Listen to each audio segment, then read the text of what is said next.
Ամեն րոպե մի պսակ է ավելանում Մարմարի գյուղի 3-րդ փողոցի համար 1 տան մոտ։ Փոքրիկ Տիգրանի համար են ծաղիկները։ Հարևանները, հարևան գյուղերի բնակիչները, ծանոթ ու անծանոթներն են բերում ծաղկեպսակները։ Մայիսի 4-ին անհետացած, մայիսի 24-ին մահացած հայտնաբերված 2 տարեկան Տիգրանի հոգեհանգիստն է։ Ամբողջ հանրապետությունն էր ցնցվել փոքրիկի անհետացման լուրից։ Երեխային որոնում էին բոլորը՝ հարյուրավոր փրկարարներ, ոստիկաններ, կամավորներ, անգամ էքստրասենսներ։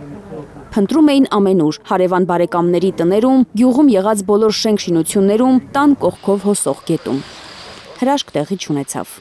Ինչ ասեմ ազիս, որ ինչ լսում եմ, ինչ էս տեսա, որ ինչ ավատամ, ինչ ավատալու բան է։ Անհետացումից 20 օր անց ջրասուզակ փրկարարները փոքրիկի մարմինը հանեցին Մարմարի գետից, տնից մի քանի կիլոմետր հեռու, Հրազդան ջեկի կամրջի մոտ։ Չենք սպասում, որ գետում մլեր ու այդտեղ։ Կարևորը որ գտել են իրաց ծնողները հոգին ստացել։ Տիգրանի հայրը հակված է այն վարկածին, որ երեխային գողացել են։ Այսօր էլ նրա հարազատները չեն հավատում, որ երեխան ինքնուրույն է գետն ընկել։ Հույս ուներ, որ կգար երեխան, կենթանի կգար, ոչ թե ձևով։ Գետից դուրս բերելուց անմիջապես հետո քննիչները նախնական զննություն էին արել եւ Տիգրանի մարմնի վրա բռնության հետքեր չէին հայտնաբերել։ Ըստ քննչական կոմիտեի դեռ չի ավարտվել դիակի դատաբժշկական փորձաքննությունը։ Մարմարի գյուղ Տիգրանի հարազատներին գոտեպնդելու է գնացել նաև ներքին գործերի նախարար Արփինե Սարգսյանը։ 218 փրկարար ու 170 ոստիկան է ներգրաված եղել երեխայի որոնման աշխատանքներում։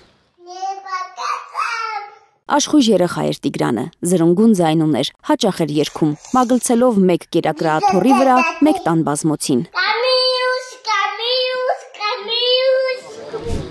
Այսօր տնից Տիգրանի երգի փոխարեն մոր, տատի, հարազատների ողբի ձայններ դուրս հորդում փողոց։ Աստված վիրև գիտի մենակազից չէ, մեռածա թաղած չի մերեն ինչ։ Պահմտոցի շատ էիր սիրում խաղալ, բայց վատ խաղացիր Տիգրան ջան, լսվում էր ինչ-որ մեկի ողբահարաճ ձայնը։ Թերեզա Կադաևչյան, Լանա Համբարձումյան, Հենրիկ Համազասպյան, Հայլուր։